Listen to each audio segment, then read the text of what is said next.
Hello and welcome to Adapted episode 102. We are an alternative.com podcast. My name is Tristan. Joining me this week, we've got Sweener and Chad.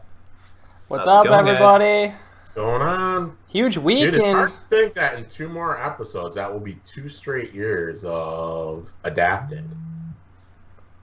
Celebrating the anniversary. That is crazy.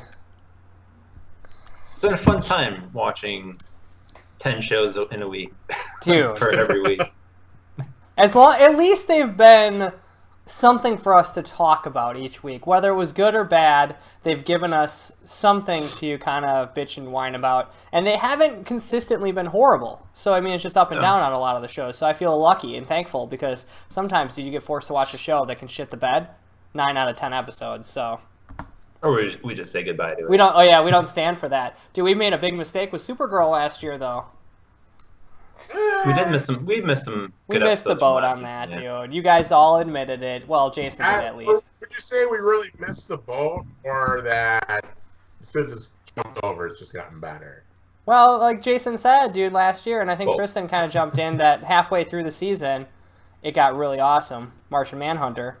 It is a lot better this season, also, which is surprising how they pulled that off. But I always think like because normally I don't watch this many shows all at once, and I would maybe catch up on Netflix or whatever the case may be. Wonder if the binge watch effect would be more powerful in some of these shows if we watch more, like a lot of episodes all in a row, like we did with Supergirl. Like if we watch Gotham or Flash all in a row, if that would be any different for us. Maybe not so critical of each episode. I don't know. Yeah, I guess we wouldn't be because, you spend 7 days thinking about that last episode, anticipating, expecting, and coming up with all these sorts of ideas. When you binge it, you're like literally you watch it and you don't have time to kind of react or think. Back. Yeah, you There's just no kind of suspense, no. You just power out. Bad is bad. If an episode's bad, it's gonna be bad. There's no saving it. Yeah, that is right. If you just watch a good one. I feel like if you've gotten it like every week instead of where we can just binge watch it, it's kind of like the Green Bay Packers, right? They can be really, really, really shitty, but you give them 7 days to try to forget about how bad that last episode is, and you say, please, God, let us be better against the Tennessee Titans. And no. Any given Sunday. That's kind of how I feel about... Speaking of... Oh, go ahead. Oh, no, nail it, dude. How do you feel about what? Walking Dead. How do you feel about what? Oh, okay. I was going to say, speaking of Sundays, Walking Dead's on every Sunday. We are now on episode 4 of The Walking Dead in its 7th season. Episode titled Service.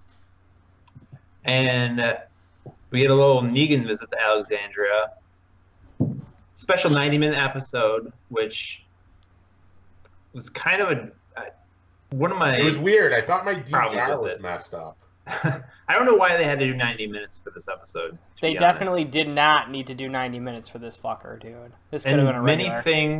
Many things that happen in this episode reminds me of the first episode. It was like, okay, they could have wrapped this up a lot quicker and a lot cooler.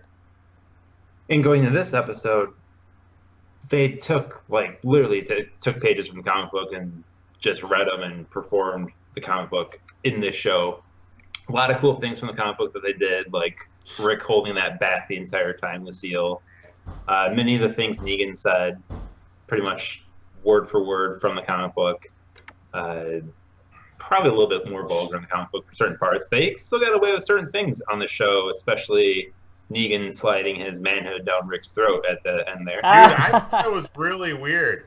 Dude, so do you have like your compendium out, dude, of The Walking Dead, just like flipping page to page as the show goes on? Lately, I've been going back and forth after an episode airs. I just want a refresher after I read all the comics. I want to go back and see what happened because there's a lot of comic books to look back on. And yeah, that's pretty much what I do. Get to the bookshelf and do some reading quick. Go in the library. But yeah, some of the stuff Negan did to Rick and Alexandria was cool in this episode. I'll give him that. It sent a message multiple times, but they kind of created something from nothing with the whole missing guns thing was kind of meaningless, and it probably bothered me for the most part in this episode. Like, okay, they have their own gun inventory. Why did they not think ahead to like or destroy the book, or did they not do inventory enough to know like 2 guns are missing? And of course, that idiot Spencer has them.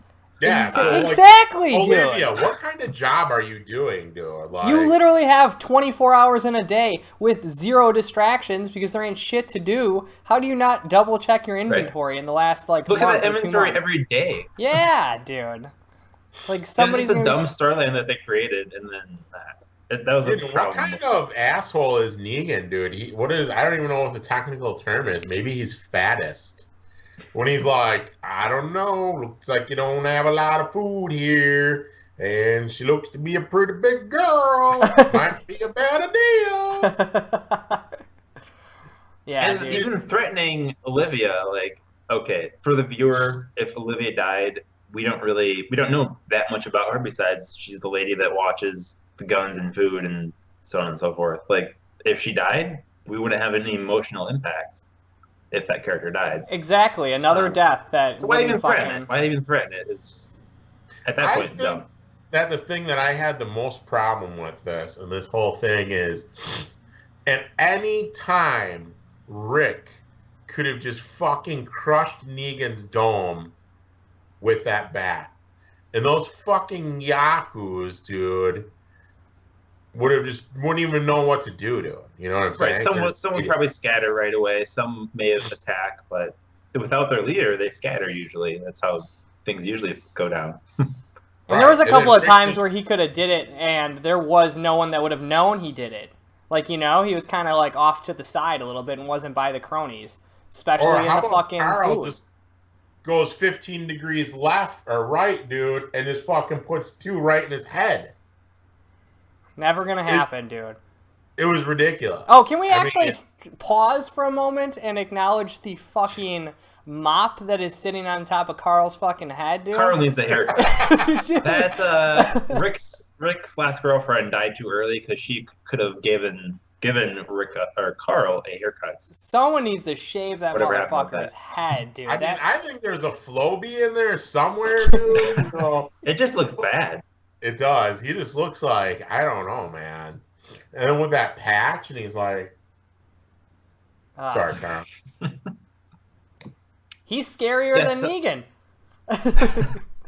To be honest. Right now in the comic books, Carl is this awesome badass. If someone comes at him, he stands up and he kind of did a little bit of that with holding the gun up and like, hey, you're not taking my stuff, blah blah blah. Interesting enough, that was switched out with Denise, who is already dead.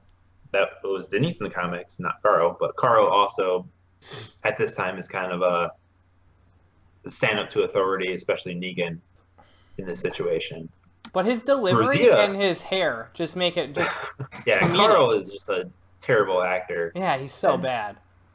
And they can't do anything because he's 7 seasons in and he's a character, dude. You can't swap him out at this point. You gotta deal with it. Or give him some lessons or something. I don't know. Yeah. Yeah, how do they handle this, dude? Like, how do they... If he continues to suck and drain life from the show, do they replace him? Or do they just kill him? You would think. I was really curious to see what these actors make, because Walking Dead, they're on for 7 seasons. Most popular show on cable. Comparing it to other shows that are highly rated, like Big Bang Theory. Those actors in Big Bang Theory are getting paid millions of dollars per episode. Rick, you would assume, is the most expensive actor on the show. He's the most important, so he is the most paid. Sure. He's only making like $400,000 an episode, something like that. I brought that number on as, but it's not. Times 22 episodes. 16 for a whole season, 8 and 8. Well, but still $8 million a year, dude, to be on Big Bang Theory. They're making $1 to $2 million an episode. They cannot be, really? 4 episodes. Yeah. And those episodes are only 30 minutes, dude. Only 30 minutes? They don't even have to act, really? Walking Dead, they have to do twice the amount of work and get paid less. But anyways. Rosita, finally got an episode where she like, oh, there's Rosita, and we almost forgot about her, where she actually did something. She looked for a gun since all their guns were being taken, and her being paired up with Spencer was kind of irritating just because Spencer is the worst character on the show. He is playing a role, like he's a bad character, but also this is the character he's supposed to be, just that annoying guy that always says the thing that you wouldn't expect someone to say, just the dumbest thing possible. Well, he had his moments, dude, like at the beginning when he went after Rosita in the woods. But then he's yelling, you know, and just giving himself away. And I was like, oh, God, I hope this guy dies. And it's like, why were they going to get the motorcycle? They didn't have to tell him where the motorcycle was or bring it back. And I like how... I was amazed that thing started. Yeah. After like, sitting idle for so long. And laying on its side, dude, for all the gas to just seep out of the tank, flood the carburetor and everything. Yeah, they just brought it back, and Dwight started that baby up. Oh, yeah, fired it up. And then we got this Rick and Michonne romance. Something there just isn't clicking for me. And maybe I'm just so used to Andrea and Rick in the comic books being the couple at this point. Or it's the zero chemistry they have. Yeah. They don't have, exactly. They don't have any chemistry. And so dry. Michonne going off her own and training with her sniping skills. Dude, who's horrible? She's horrible. Stick to the swords. I'm hoping that is the first day she's ever been out there. Because that was god-awful, dude. Must have that thing sighted in at like 25 yards, dude, when she's trying to take like a pop shot out at like 200 yards, dude. I don't know what her deal is, but she's bad. And then she just miraculously happens to slay Bambi just out frolicking with Thumper in the woods, dude. Yeah. I was like, it's so annoying. The other thing that I thought was kind of annoying was that, like, Rick's, like, looking out the window for one last time, and all of a sudden it's like, click, click, the sound of the heater vent. And he's like, oh, there's something in there. And then he's got, like, the Chef Boyardee, the booze, and then the two guns. Yeah, the missing gun story of this episode was just dumb. They played this episode out way too long. It's 90 minutes. I felt like they just did a 90-minute episode just so they could fit more commercials in there and get more money from their advertisers. That could have been 20 minutes tops, dude. There was like zero development, dude. It was like 20. Yeah. It was like 90 minutes. Negan came. The message was sent, and at that point, you're like, okay, we're scared of Negan because he just took not just half our stuff, but pretty much all our stuff. All our guns are gone now. Like, message sent. Let's continue on.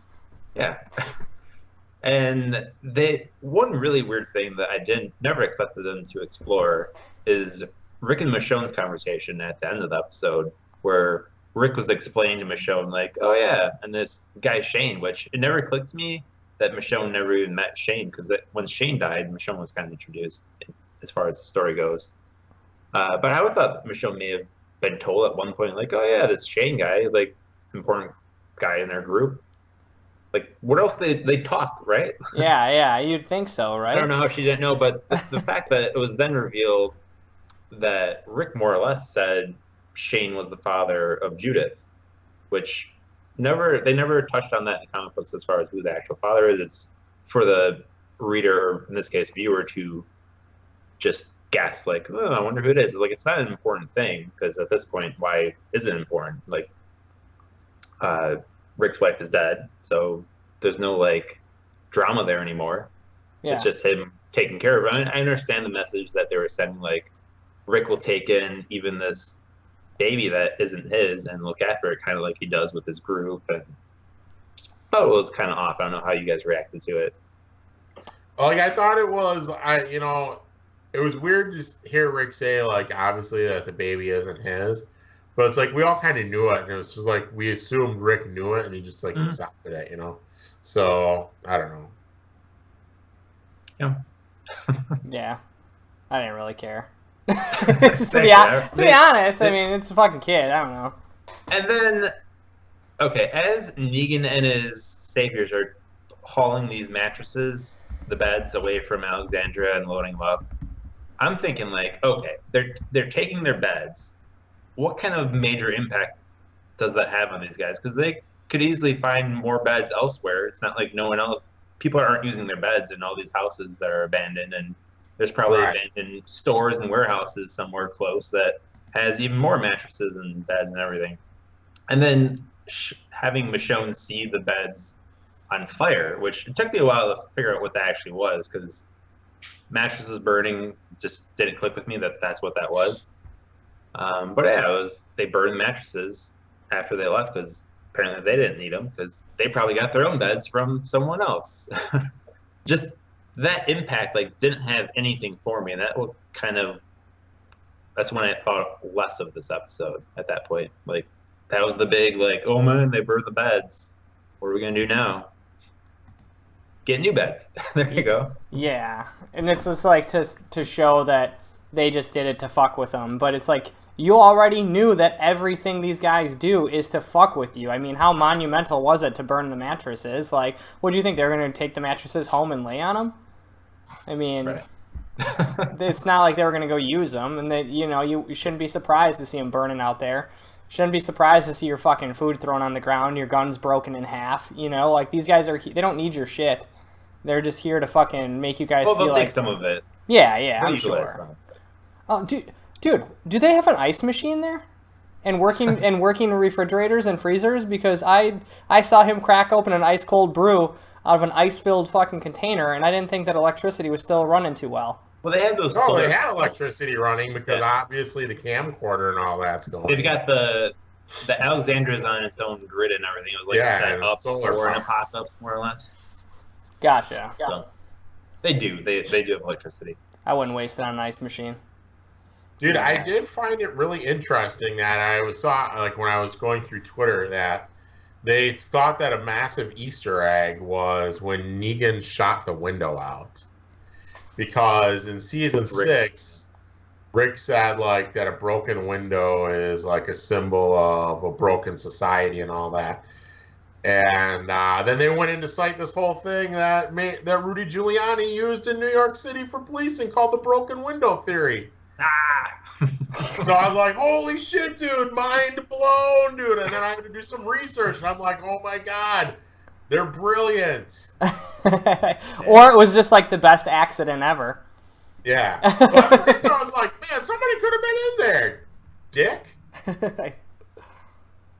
One thing I don't know if they ever wrapped up or touched on, but at one point Eugene was going to make bullets, right? Yeah, he was. Because remember, he went to the warehouse. Yeah. It was I can make a machine where we can make all the bullets we need. Whatever happened with that? Did they just abandon that? Eugene was a bitch, and I feel like that was in a different... I feel like it was still close to Alexandria. Oh, was it? I'm pretty sure. Remember, that was when Eugene and Abraham were upset with each other, and Eugene showed Abraham the place, and that's when Eugene was like, I can kill my own walkers, and then I think it was Abraham who had to pour the hot molten whatever on top of the walker that killed them. Yeah, dude, and then they had a falling out, and I don't think he ever went back there. But I did like the ending where it's I totally forgot about that, and I wasn't even thinking about that. So then when she opened up the door and was holding the bullet, I was like, oh shit, my boy Eugene's gonna fucking stock the army, dude. Dude, and Negan was drinking an orange soda. Not a beer. Did I say a beer? Yeah, which was symbolic of Denise because she was drinking an orange soda right before she took a fucking arrow to the eye. Do we have a fact on that orange soda? Because it looked like a PBR to me. I don't know what it was. Some generic labeling on it, so it's hard to tell. Mountain Orange. But yeah, that was the whole important thing from this episode. They're like, oh, well, we have to pay the saviors in some payment, and they just took all our guns, so we have to give them something when they come back next time. And Eugene having the ability to make bullets is an important thing. I wouldn't think that they'd give the saviors bullets because that would be a bad idea. This is probably not information that you don't want to share with anyone else. Hey, we can make bullets because the other guys are going to run out of bullets at one point when you can make your own bullets. So hopefully they hold that information close to the vest there, close to the chest. I'm with you on that, man. closing out this episode, what scores are you going to give it? Dude, I'll start on this one. I'm going to give it a 3. It was an average episode, dude. 3 out of 5. It wasn't... Like for all the things I said, I did like the ending, but it's just a 90-minute episode. They could have cut down a shit ton. And my biggest fear right now, and this is kind of my, 4 episodes in, is that they're really trying to go artsy and emotional with this show and really dragging these, conversations and trying to get deep callings out of this show. And I don't really enjoy it or personally think this show needs to go onto these, deep fucking emotional levels where it's 90 minutes of breaking Rick down. We got it from episode 1. We know that Rick is fucking beat to a curb, dude. Get it done in 20 minutes. Let's move on. Because what do we got next week, dude? We got them and Ezekiel. We're going to follow Maggie around for fucking 90 minutes, dude. Dude, but it's interesting because what's going to happen now that they lied to Negan about Maggie, and then if he goes and sees that... Yeah, you're not going to find out until episode fucking 9. That's how this show operates, dude. It drives me crazy sometimes. And that was another thing. How was Gabriel the person to be the quick thinker on his feet and be like, oh crap, we better cover up that Maggie isn't here and that she's dead and blah blah blah. This is stuff. Rick was not prepared for Negan coming whatsoever, and it blows my mind of how ill prepared he was for this visit. There was zero game plan. It was like he didn't even think about it. He just spent the last 5 days just playing with himself, dude. But I did like that Negan's comment to Gabriel. Dude, I thought that was fucking clutch. Yeah, but that's good. It's just Negan when also he was that he was creepy and how did he sneak up on him? Yeah. That guy came from out of nowhere. So yeah, it was a very well delivered. The delivery from Negan is starting to wear on me already, too, by the way. And maybe it's just because he has, 90% of the lines, but it's just, starting to wear thin on me already a little bit. It's 90 minutes episode. Yeah, dude. Yeah. But anyways, 3 out of 5. Sweener, where are you going with this? I was between a 2 and a 3. I'm going to go with a 3. Now that I've been, thinking about it. Oh, dude, I almost forgot about it. Dude, when that guy was picking on Enid or whatever that girl's name is over the balloons, dude, that was sneaky too because they were green balloons, which were in memory of who? Glenn. Yeah. Why are green balloons? Silly. Why are they in memory? That's why they had a 90 Glenn went and saved Enid, and they came back. They flew the balloons so that everybody knew that they were alive and they were green. That's why. You're right, Tristan. 90 minutes so they could put all these tiny little things in here for people to celebrate.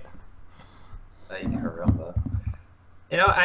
would be at a 3 for this episode if it was not 90 minutes, but the fact that things got stretched so long, we had to hear, granted, a lot of things Negan said were good and well delivered, but it just went way too long, and him talking so much just kills the impact of what he's saying.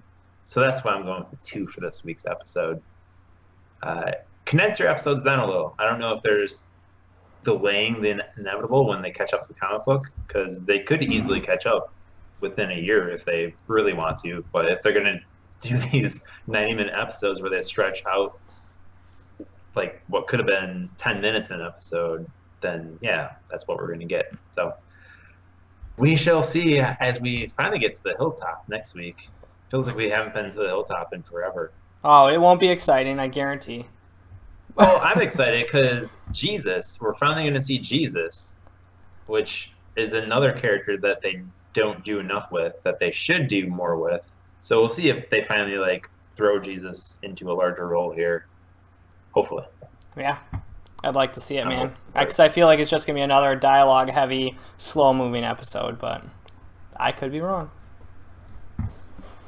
And let's head on over to Gotham. We're on episode 9, The Executioner. Batman. Bat Koozie. Is that an orange soda? The Bat Koozie, dude. That's where fucking Penguin wants to take Nigma into the Bat Koozie. Ew. Jesus. Let's start first with, before we get to the little love triangle and Isabella and whatnot, but Ivy, who is this character that they brought back, or that they did something with, made her older. That there were some funny moments in this episode, I'll give them that, with just the dumbness of Ivy. Yeah. But it's still unnecessary of why they. I thought she was funny. She was funny. But But she's just so dumb. But I felt like they could But still. she's really just so young. They could have still been funny and kept her in her young age. I think that they didn't.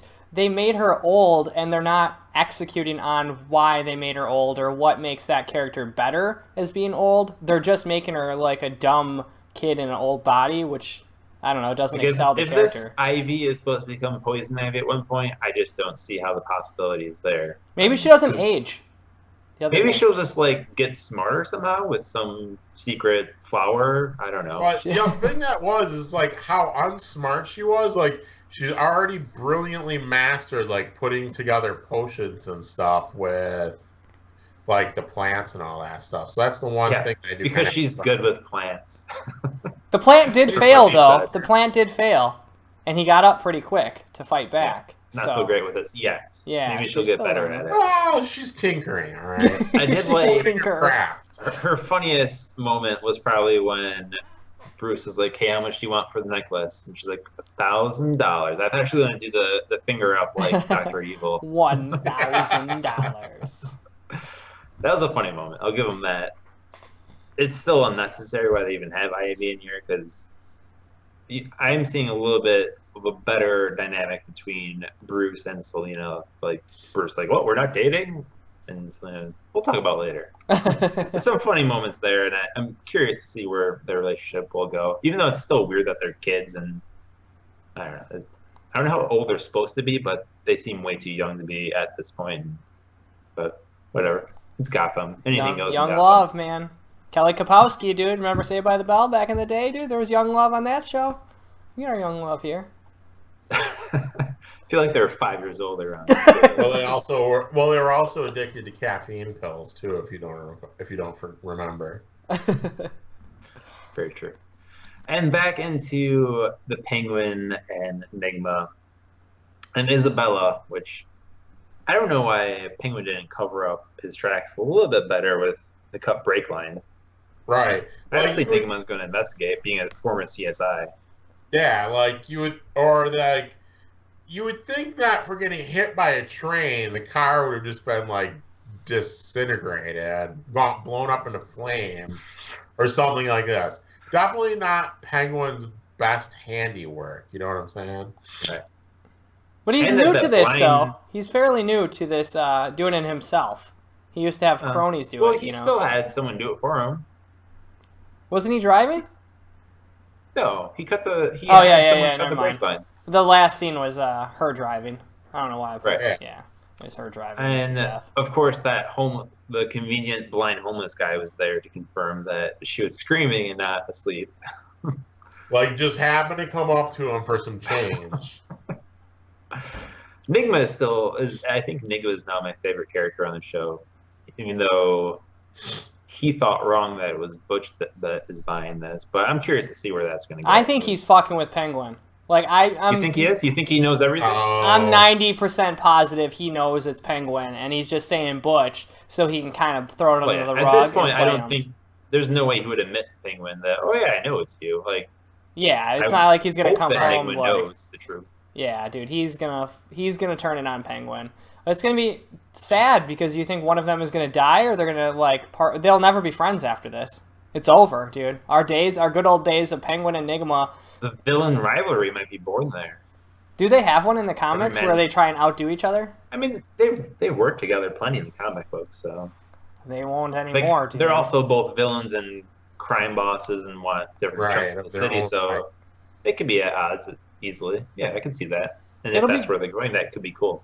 It'll be good to see Enigma on his own too, doing some crazy shit, some funny Riddler stuff. I think it'll be good. Goodbye, Penguin. Hopefully they finally get more into the riddles of things. Right. And it's like, we know that Penguin can't really go anywhere, dude, because he's the mayor. That is true. He wasn't doing much mayor work this weekend. He doesn't do anything, man. He was all about trying to get a statue made of Enigma or something. What did he get made for Enigma? No, a portrait. A portrait, that's what it was. Dude. Yeah. Where the fuck am I, dude? Added into it. With Enigma in the background leaning over like, okay. Like, what's up, guys? That was pretty good too. I think the biggest part of the episode, at least that's what they tried to push on us, was the whole Barnes and his judge, jury, and executioner. If he was, I don't know if they actually like, okay, that character is now the executioner since that was the title of the episode. But what do you guys think of Barnes and Dude, Gordon? I like Barnes on the wild side, man. Yeah. Just being like, let's do some work. I did have some problem with his shitty shotgun shooting abilities, but other than that, man, I like him as the executioner, dude. I like him getting a little gritty, because it's so far different from what he was, where everything was to the letter of the law and all that stuff. Right. So I like when he was just sitting there and he's like, yeah, I think he's innocent. I'm like, oh, maybe he's coming around. Bam, done. I would have liked to see this stretched out a little bit longer, because I feel like now he's in Arkham, and we're just going to push it to the side for a long time now. So I kind of wish, because I was enjoying it too, man. I liked seeing him getting a little crazy, dude, and knowing like master plans of what's going on and the crazy strength. Like, it was a good thing to do, but they had to get rid of him so Gordon can be pushed, to the main stage, and really put the focus back on Gordon and get it off of Barnes. And then they still have all this Lee and Gordon stuff. It seems like the obvious answer is like, oh yeah, Lee is gonna definitely go back to Gordon, even though they're still exploring this Falcone's son Mario getting married to Lee. And... It's a me. It's just a dumb love story that they seem to have to have, I guess, in this show. But yeah, I always see more crazy Barbara. That's always fun. I do like Barbara. I hated her in the other first season, dude. But because they didn't do anything with her ever. They're just like, yeah, she is obsessed with Gordon and is a guy all crazy. But now I just want to see like what I've seen what she does that as her crazy self, and when she showed up in that dream sequence with Gordon a couple episodes ago, that was pretty good. But I want to see her actually do something. Is what I'm hoping for. Yeah, other than just being like a background character, like at the party, quippy one-liners here and there. She's not really like being very villainous. No. All right, well, let's close out this episode of Gotham, episode 9, The Executioner. Sweener, what you got for it? I'm going with if I gave Walking Dead a 3, I gotta give this episode a 4. I like the Executioner, man. I like where it's going. Now I'm interested to see if if Enigma's gonna figure out who really killed Miss Kringle Part 2.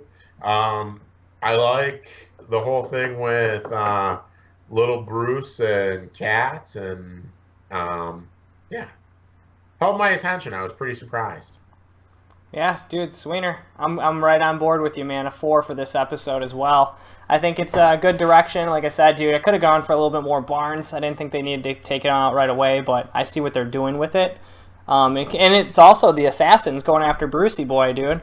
Like, what's going to happen with that whole section? So they got a lot of cool stuff that can come in the tail end of the season, and they haven't burned it all. The only downer is Ivy. What's up? We didn't touch on those assassins. As soon as you said the I wanted to I forgot about. I did have like, oh yeah, and I wanted to comment about their masks, where they got their masks from. Like they look like little Bane masks from The Dark Knight Rises. They kind of did. They're using a crossbow. Well, it's stealthy, dude. Shotguns and machine guns and laser rifles and ice guns, dude. That's those all. Those guys were really strangely placed in this episode. Yeah, they were. Like how they would have found our little baby Catwoman, right? Selena's little hideaway that no one else knew of. But... yeah, like so quickly. That you think though, but I mean, look at all the fucking places that Catwoman's been dipping her paws, dude. She's in the seedy underworld everywhere. So I mean, it's pretty hard for her to have a hidden nook at this point. And if Ivy can find her. Let's be honest, anyone can fucking find her, dude. And Ivy's dumb as rocks, so... Maybe that's one of many layers that she's had. Yeah. But I'm still going with a 4 on this, though, dude. We'll see what's going to happen. Oh, I do want to say that was the worst way they could ever close out an episode, and I never want them to do it again. Barnes looked absolutely fucking silly, screaming guilty, doing a 360 like Bruce Buffer in the middle of the fucking UFC octagon, and then screaming guilty into the screen, That was the worst part. Oh, dude, it was just awful. He was so cool until he turned around. All right. And that's why I'm at a 3 for this week's episode, just because I thought there were some cool moments with Barnes, and then they wrap up Barnes by just him doing that weird. Yeah. Guilty. They're guilty. The judge. But yeah, everything else was decent. They could have just nixed all the Ivy stuff, even though it did give some comedy relief here. But yeah, 3 decent episode for me. See where things go. Where do they go next week, man? Whew. Well, we got next Supergirl, episode 6, Changing. And the very different episode than most episodes, because I feel like whoever directed this episode gave it a very different look than what I'm used to for this show. Just things looked differently. I don't know why, something felt different for this show. It was because it was all over the board, dude. Yeah, the CG was horrible, dude. Right. At first, yeah, it was okay. First opened up, I was like, "Am I watching The Thing, dude? Like old school Thing where they're trapped up in the Arctic, dude, and it just runs wild." Oh, okay, yeah. I thought you were talking about a CG creature that looked like the Thing, and I was like, huh, what are you talking about, dude? Yeah, the introduction of Parasite, a classic Superman villain, was pretty awesome. And then him actually transforming into what he kind of looks like once he absorbed Martian Manhunter's strength. Is finally when we got to that better looking Parasite there. But I like the whole story of Parasite in this episode and talk about climate change, and Supergirl usually stays on track of like current events and like what's going on, and they had it with this where that doctor was all about climate change and how we need to protect the earth and blah blah blah. But yeah, Parasite, good introduction of another villain, and I kind of liked how things went down with him, and they had to have several people team up to take him out, as we got the Guardian in full armor. Oh my gosh, dude. That what was so the bad. fuck is it with introducing minor heroes and putting them in spandex suits with pieces of plate draped on them, dude? It looks awful, dude. You either do a full fucking plate suit or you do a full spandex. You don't mix the two, dude. They always look like a fucking some sort of shitty hockey player or some sort of weird sports player, dude. It just looks dumb, dude. They gotta stop. I kind of liked how he moved from at certain parts, like with the shield just like expanding. The shield was sweet, dude. The bike was cool. His helmet wasn't bad either, but it was just like once it got like below the hat, and then like his helmet wasn't bad, but then towards the end of the episode where Kara was like, "Who are you?" and she was trying to use her X-ray vision. It was like lined with lead. Yeah, and like just staring at like if she just like peeked in there, and, like, oh yeah, you're Jimmy, you're James Olsen. Okay. Jimmy, is that you? Is that you, Jimmy? Dude, doesn't he not look like fairly similar to the guy from Arrow? Diggle. Diggle. He's a Diggler. He's the helmet is way different. He's Diggler 2.0, dude. He's like the upgraded version. It has some aspects of it, but it's different enough. Yeah. But yeah, it was kind of cool seeing everyone teamed up. Martian Manhunter got a little ill there after he got his energy drained from Parasite. And the whole... Oh, yeah, never mind. Diggler looks like Magneto. Never mind. I forgot about that. Yeah, that's Magneto. But yeah, the whole White Martian scenario with Magan, Miss Marvel, Miss Martian is going to come into play. See what the ramifications of that will be going forward, as she gave him some blood to help him heal up. Everyone wants to know, dude, what is the repercussions of something like that in the comic book I don't know world? what happens when you put White Martian blood with Green Martian blood. Something bad's gonna happen. Has it been explored in comics yet, or no? I don't know specifically if that storyline's been explored, but gotcha. It'd be interesting. I'm curious to see what's gonna happen there. I kind of like that aspect of this episode. Because she can't out herself yet, because White Martians weren't so much of cool people back on Mars. It's probably going to give him side effects, so he acts like a dick every once in a while now. And I was speaking to everyone teaming up. Mon-El kind of led the charge at one point, and I just wish they didn't have Mon-El. I still think they're using him just to create this crossover coming forward with the alien invasion coming soon. Right. I think that's the only reason they have him. But in the meantime, they're stuck with him, and his use in every episode is just lame. Yeah, it's bad. It's literally he's there to be a frat boy, is like ultimately what they're using him for, is to get people drunk and say stupid jokes and like have sex and just There's be some like funny the moments obnoxious. at that bar this week with him and Kara drinking whatever they're drinking. Yeah, and it was or mostly got- Kara being funny That was the funny part. because she was hammered. He wasn't the funny part, no. She did a pretty decent job of a person getting drunk for the first time ever. She did a decent job. I've seen them before. She plays off the comedy sometimes. It's good. And then, let's see, anything else to wrap up? Oh, and Alex in coming out to Kara. We already knew it. And, right. Yeah. Kara acted weird. I was proud that they explored something like that, and they did it with grace. But it was also just like drawn out a little too long and a lot of awkwardness in there.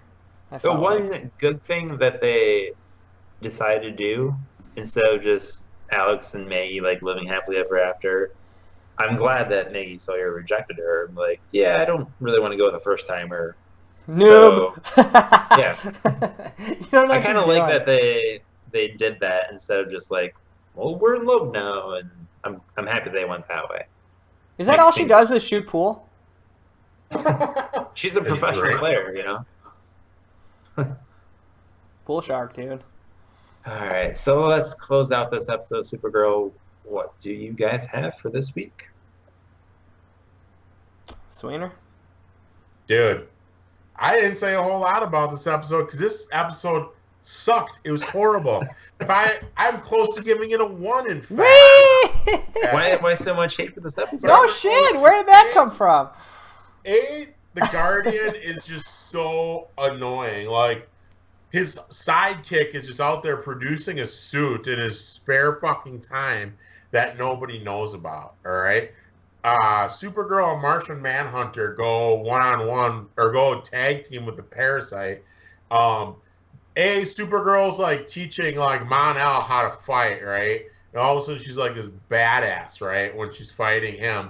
But anytime she goes out to fight crime, right, she always gets her ass kicked, all right? So that's annoying. Dude, Martian Manhunter is every bit stronger than Supergirl. So Martian Manhunter would have been like, we got this. I don't need no blood transfusion. I'm good. Unless they light his ass on fire, dude. He's just as strong as Superman. What else was bad? Oh, yeah. The whole Alex storyline. You want to talk about could have just completely cut something out from the whole episode that was worthless? That whole thing. So all we found out was that Supergirl is obviously, I don't even know what the technical social justice warrior keyword is. Sorry, trigger warning for everybody out there. All right. That she's obviously insensitive to the lesbian needs of her sister, dude. Through all these years, she has tormented her, and her sister couldn't come out because it was always about Kara. Well, it seems like Kara's a bitch, all right? And you weren't a very good sister back in your day. So, yeah. And it's the whole Jimmy Olsen thing, right? Dude, when they're battling the Parasite's like punches Supergirl and she goes flying, right? But old Jimmy Olsen, a mere mortal with his super shield, dude, absorbs it and he's out there ducking, diving, jiving, and all that stuff, dude. It was a horrible episode, man. I can keep going, but I won't. So what number will you give it then? I'm Out of giving it a 5. 2. All right. I've never given a 1. Holy crap, dude! You just chomped the fucking head off of that beast, dude. I'm gonna go with a 3 still, dude. There was a you know, I felt like you were swaying me a little bit there too because of all the shit you were saying. But I ended up liking a lot of that stuff, dude. I thought the Parasite was actually pretty cool. The way they developed him in the beginning, and like he stuck his hand in this like CGI old. and how bad it was, like in the fight scene, dude. Hey, I'm not as picky as you guys are sometimes with your special effects, you know. I was actually watching this episode, and I don't want to drag this out for too long, but I was thinking about, because I know we always talk about special effects and graphics, and it's really cool that I get to watch these shows, and they got, you know, special effects where we can see these supervillains and these creatures that we only could imagine. And I was watching this episode, and I thought back for some stupid reason, back to when I first watched Hercules, the legendary With Kevin Sorbo, the Legendary Journey, and I liked that show mainly because it showed like creatures like the Hydras and like the giants and stuff that you didn't get from a lot of TV shows back in the day, dude. You didn't get the cool, crazy stuff, and I don't know why I was thinking about that, but it just got me more excited about like we're in such a good era that we get like really cool villains and we get to see characters that or we're only in our imaginations acted out on TV. But anyways, beyond that, dude, 3 out of 5, dude, for everything we've already talked about, dude. A good, solid episode. The Alex thing, like Sweener said, dude, could have been just passed on. I felt like they did it with grace, but it just took a little too long. The fighting, dude, Mon-El's got to go, dude. He's got to go, dude. I'm giving him 2 more weeks.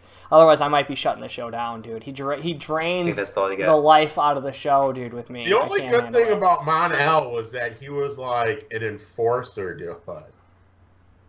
Kind of. Where he's like beating people up for money. And he was holding the alien. There was some good stuff with that, dude. I like him as that. So are aliens just running around everywhere and people know about it and they're cool with it, or what? Because that guy was definitely like blue, dude, and just wearing a suit. I think he might have caught him outside that super secret bar that aliens go to hide and unveil themselves. I don't know. Yeah. But a 3, dude. It was... Yeah. I'm at a 3 as well. That's an enjoyable episode. For what the show is with aliens and sci-fi stuff going on, just the look of this episode with Parasite, and there's some aspects of inspiration maybe from the Thing here. Where I thought it was a good episode overall. Guardian's armor was a lot cooler than other aspects, like the shield. Once it's in action, was cool, but the overall look is kind of weird with the helmet, which is really bothersome. And Mon-El, as we've already discussed, looking forward for his storyline to be over with. Hopefully he's not on this all season long, because that would just be a big downer. And I was good with the whole Alex storyline. It's somewhat important in this culture with having this on TV and having actually Alex do something in the show too, because if you watch the first season, they didn't do a whole lot with Alex, and having them actually doing something with Alex in this season is a good thing. They're developing a character, which is what you want to see with a TV show. So I'm all for it. Let's see where things go. But she's always like, when she does do her, she helps the team out, I always feel like she's worthless. Like, she's got like a machine gun or something, and she's always trying to like challenge like these giant creatures and monsters, and she's like, poor girl, just like stay in the base and like fire a bomb down or something. Sometimes she has her like kryptonite suit and she can wreak some havoc. Yeah. It's like, just shoot the drone. Fly the drone. Oh, geez. All right, let's head on over to The Flash. We're on episode 6, Shade. And Shade being the villain of the week, if you will, which I felt like they downplayed this character, which could be a lot cooler if they explored it and give it a little bit more time. But more or less, it was used as a distraction in this episode. But getting past Shade, this episode is more about Wally having the flashback dreams from the alternate timeline, and Alchemy trying to bring back or give Wally those powers. Or so he thinks. Right. And they do some cool things as we learn more about Alchemy, and we see the Druids, and they're worshiping something. That's the cool aspect of it. I didn't know when we would see it, because I knew Savitar was coming at some point, and Savitar is someone that people worshipped at one point. They worship this god of speed. I think in the comics it's actually translated to god of motion, but... Was I the only guy that thought he was the guy flying around on the dragon from Lord of the Rings? Dude? Sauron? Yeah, and that was my biggest gripe with this episode, the look they did for Savitar compared to what they had in the comic books. Like, comic books is very simple. It's just a mask, different colors than what the Flash colors might be. It's just yellow and red tips. And he kind of just looks like a professional wrestler. Like, he looks like the Undertaker. He's got long black hair. He doesn't have a shirt on. He's got like spandex pants on, and he's got these gauntlets on his arms. And if they just did a simple thing, it would have been great. But instead, they like went the weird Yeah, I thought at first Sauron it was like a robot or with something. a little bit of Ultron. I don't know if maybe it is a robot. It's very possible. With what they might do in the show, maybe I don't know what they're doing here, but I didn't like the look of Savitar. I feel like they do these kind of things to create wonder. Like, who is that? Who is under the hood of alchemy? Who is this creature? And, like, they play this thing out. They've been playing it for the last 2 seasons. They've done shit like this. Like, you know, trying to trick you into who is it. It's got to be someone that we're familiar with. Who Savitar might be, who alchemy might be. I don't know if maybe the possibility of Wally being Savitar, if that's even a possibility. If it is, I hate the trend they're doing with this show, dude. Like, stop trying to fucking pull the wool over our eyes. They do have us trained to think in that manner, though. Yes. So hopefully they don't do it. So then we are fooled because we already are assuming that they're both going to be characters that we know. Jay Garrick. He's back. We haven't seen him in a while, dude. He's under the hood. Right. We got a whole lot of H.R. Wells in this episode. Yeah, it was like weird. I did like that like face transformer thingy. The one thing that I did have a problem with this okay, so we all know how I feel about Wally West and how annoying he is, dude. Wait, you think he's annoying? The problem that I don't want to have like 700 speedsters flying around the universe. You know what I'm saying? I did have a problem with how they took care of Shadow. Like, he was just kicking the shit out of him, and all of a sudden, somehow, I don't know, they managed to turn all the lights on to all the cars, and I was like, oh, that's interesting. Yeah, Shade could have been the way better villain for the entire episode, or maybe even a few episodes. Like this, they could have explored where Shade comes from in like this alternate dimension that he's got this power of. But they didn't do that. I'm sick of these one episode villains. It's tiresome, you know. Yeah, at first I thought it would be a cool idea, but yeah, I'm starting to be with you. Like, let's kind of drag them out a little bit. Let's get some arcs going, dude. Like some stories. It was funny. The writers must have thought like, okay, we've got this alternate Earth Harrison Wells, H.R. Wells on now. Your boy H.R. And on Earth 1, he is a murderer, so we can't have him ever leave Star Labs. So it's funny how the writers like, well, let's write ourselves out of the situation. And they came up with the whole face. I did like that old HR was busting a move on Joe's woman. He was. And he was witty and charming. Yeah. This is a good episode for him. Yeah, he came back. I actually wouldn't be half bad if this version of Harrison Wells stayed around, even though I like Earth 2's Harrison like Wells he's got like some box of trinkets he brought with him that like each episode he pulls out a new gizmo from like his Earth that we didn't know about. I kind of think that he could play that out for a little while, dude. I like it. Yeah. And then the scenario with Killer Frost and Cisco vibing and seeing that they're going to do battle at some points. I can't wait to see Cisco do like the more what he was seeing. I want to see him like I want to see him use his powers. Yeah, that will be a lot interesting. Next week's episode seems to be entirely dedicated to Killer Frost since it's titled Killer Frost. you would be surprised. Can only assume, right? But yeah, Caitlin is outed as being a metahuman, and another repercussion of Barry changing the timeline around, because if he didn't do that on this Earth, she would have been fine, or at least would have thought. But it'll be interesting to see where she goes, and she already, I don't know how she like could get around from not being evil, but it seems like everyone's like, oh, she's gonna be evil and she's gonna leave. She's ready to go. She knows like once she becomes Killer Frost, she can't be around her friends anymore, and we'll see. Hopefully next week's episode explores that pretty well.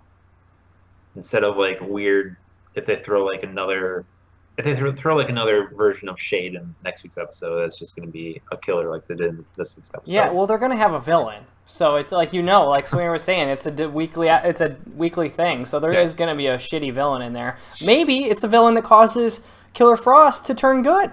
to use her powers for or good. just use her powers and Yeah. go crazy. And here's the thing: it's like if Alchemy can get at Wally in the isolation chamber, how come he can't just simply figure out who the Flash is? It's the I feel things like he we'll does never know, but he just doesn't utilize that information. I don't know. It's kind of weird. Yeah. What was I gonna say? I can't remember. But closing out this week's episode, I can't remember. I was gonna say something important, but it threw me off. It was about Killer Frost and the villain of the week. I think I was just gonna say that this kind of the villain of the week thing is something we can't seem to escape on comic book TV shows for some reason. Right. Like, they can't just like explore a long arc.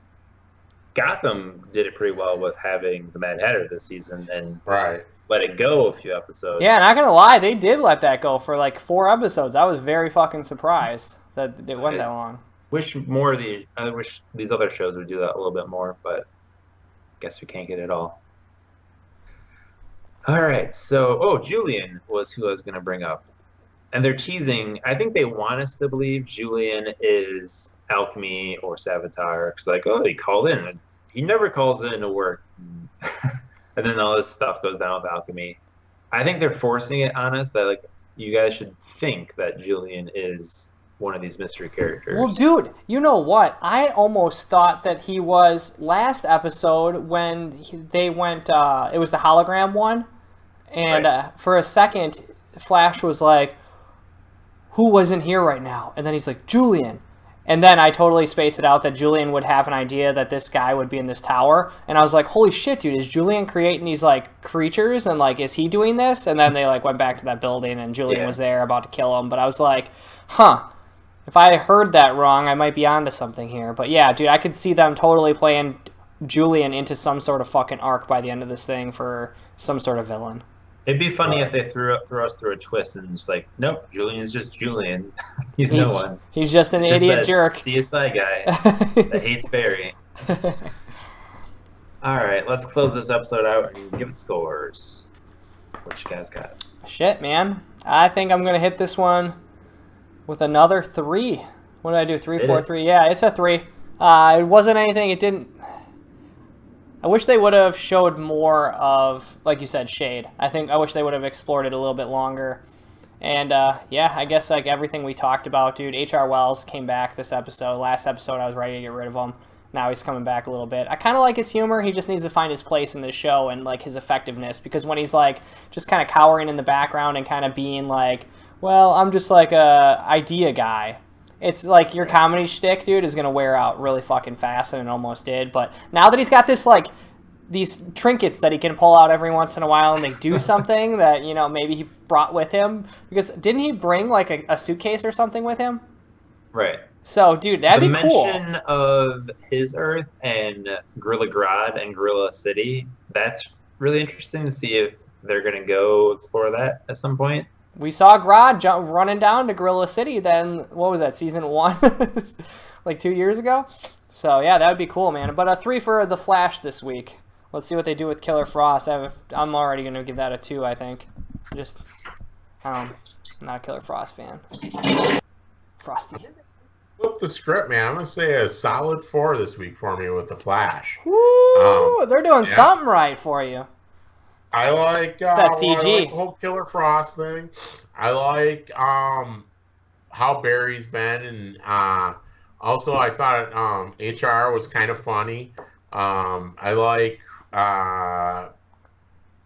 where Joe is going with finally getting the distraction from Barry and going out on the log with his girl. I thought the special effects for the most part in this episode were really, really solid. The only downer in this whole thing is obviously Wally, man. It's annoying. Ooh, the one thing I did have a problem with, Iris knocking Wally out. That was lame. But anyways, still a 4. I would have thought that you would have liked that. Shutting your boy Wally up. That's assault. It's 2 characters. He dislikes both of them. Oh, so yeah. Which one does he dislike I wish more? they would have.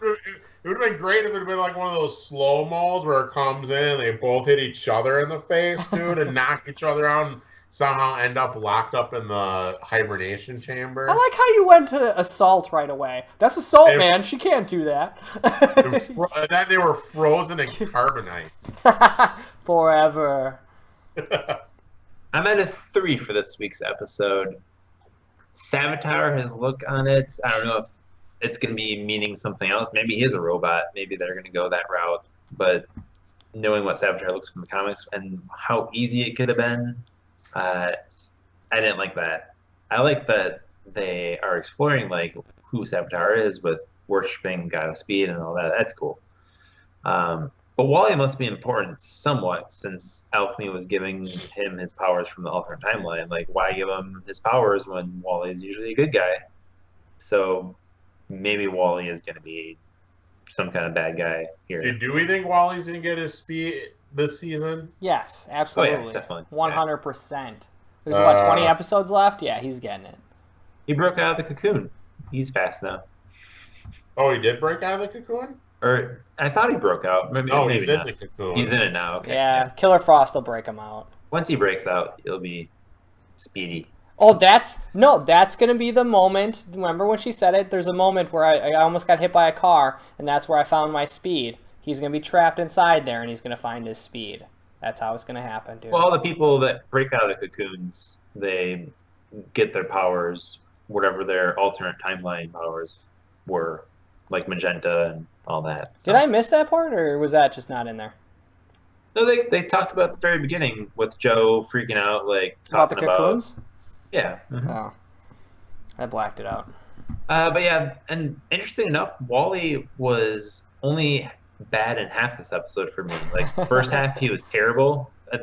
I saw some remnants of hope as we got past the middle half into the end here. Wasn't as knowing as usual. And H.R. Wells was awesome this episode. When he got locked in a cocoon?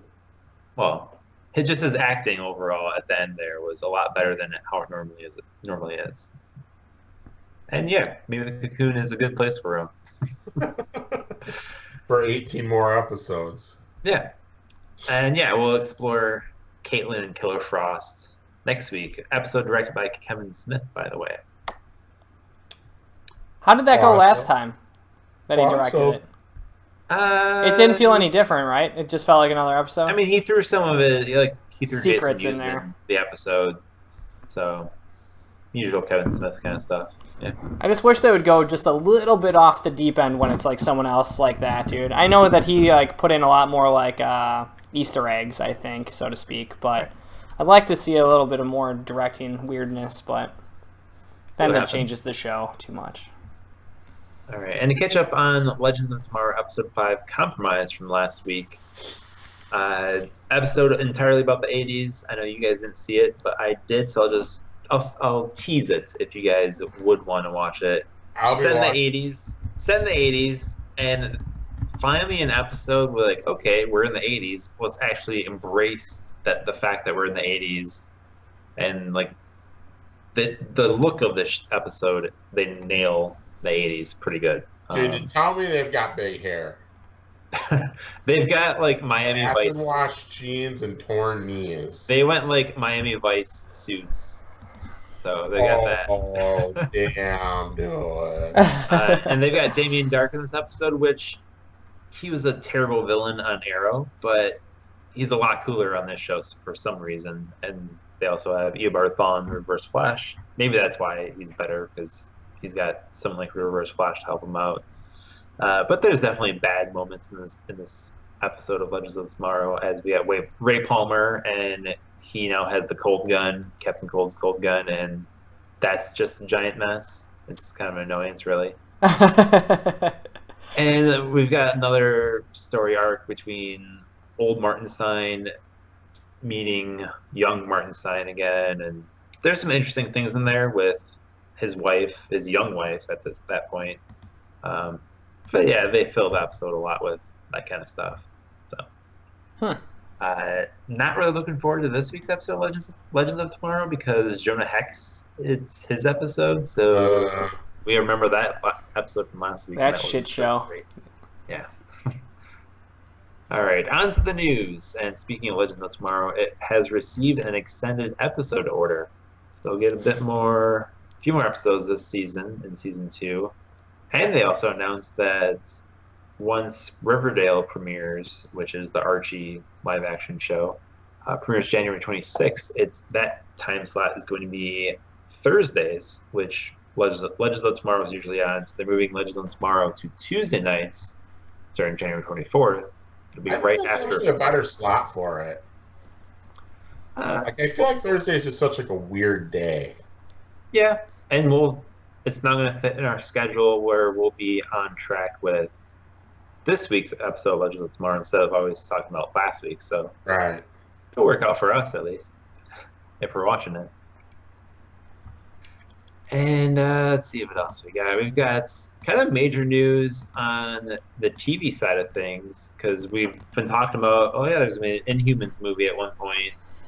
Kevin Feige keeps putting it on the back burner because he never really wanted to make a movie about Inhumans. But a TV series has been announced by Marvel and ABC coming to ABC Fall 2017, an Inhumans TV show that is going to be circulating around the Inhumans royal family.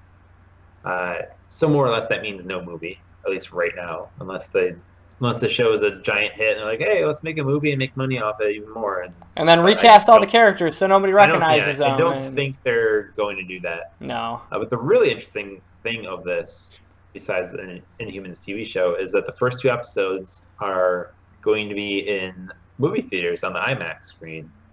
IMAX is actually partnering and throwing a ton of money in this production. So the quality of these first 2 episodes, I don't know if it's going to be an entire show, but the first 2 episodes are IMAX cameras and everything. So the action should be a lot better than how things might be on Agents of S.H.I.E.L.D., at least I'm assuming.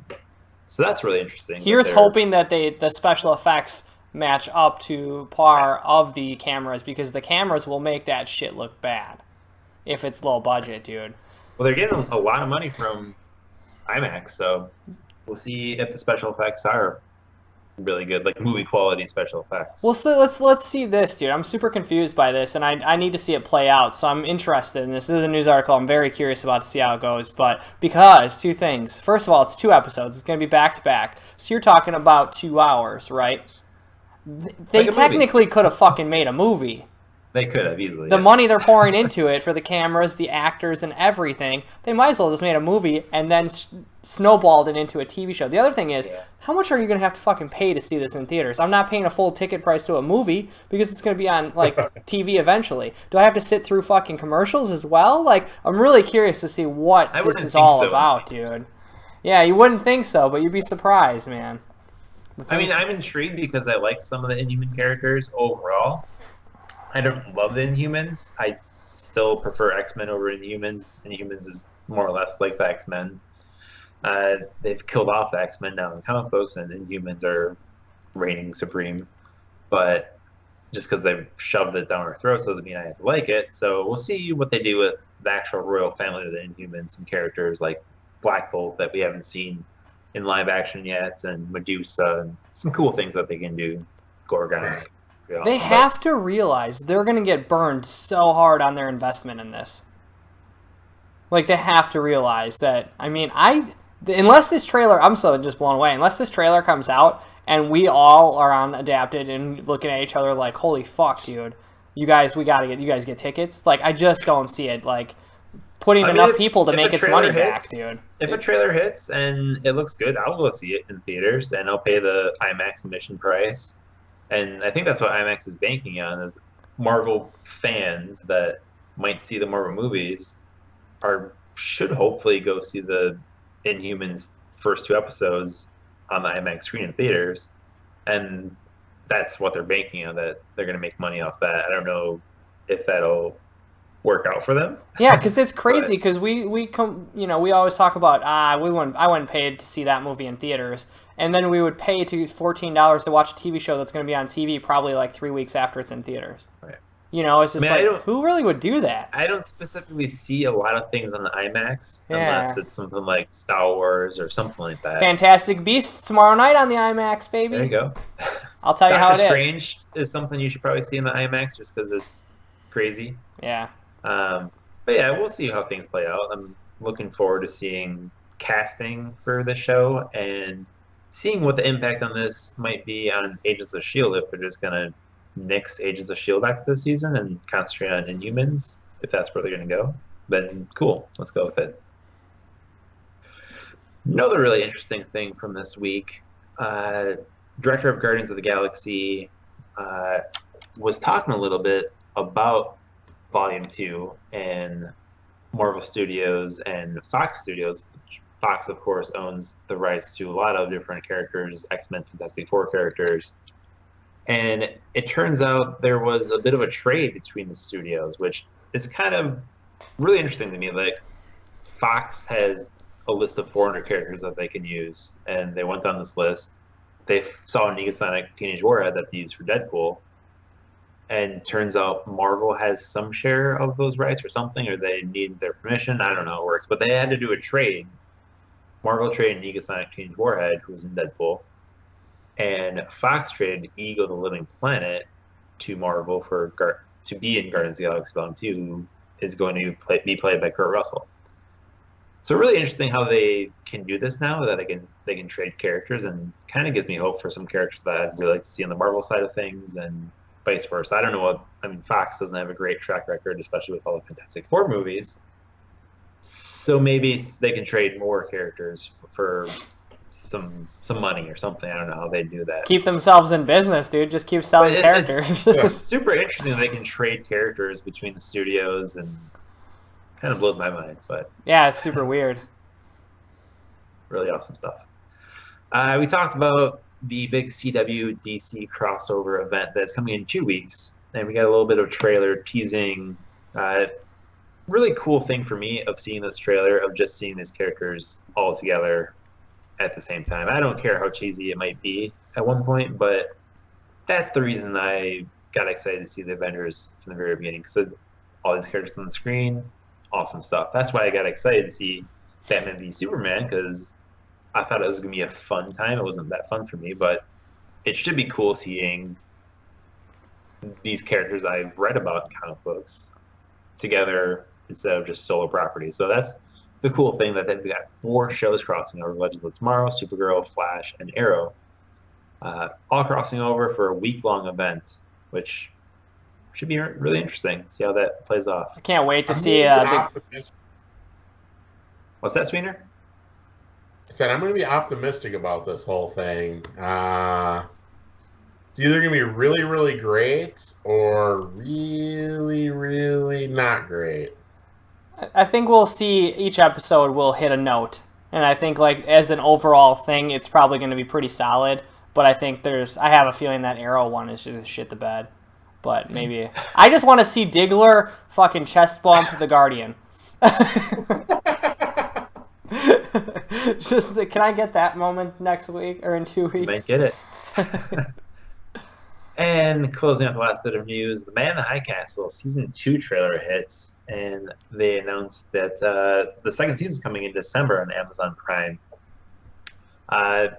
Awesome trailer, awesome show, and I'm looking forward to seeing the second season. Just tons of questions that should hopefully have answered, but definitely a lot of action going on in this trailer. I'm liking what I see. Chad, I know you were a fan of the first season. I was, dude, and the ending left me wanting more. And I don't know if you guys are going to catch up on it now. You're listening, and you're like, whoa, they're talking about this. There's a season 2 coming. I got to see season 1. But the ending left me, at first I was bummed, but then I was excited because there's so much they can explore with that ending. And now, like, watching this trailer, yeah, dude, it's going to get really fucking crazy. It's going to get really good. That show was really good, dude. So if you guys haven't checked it out. They're going to finally explore who the Man in the High Castle is. So that should be awesome.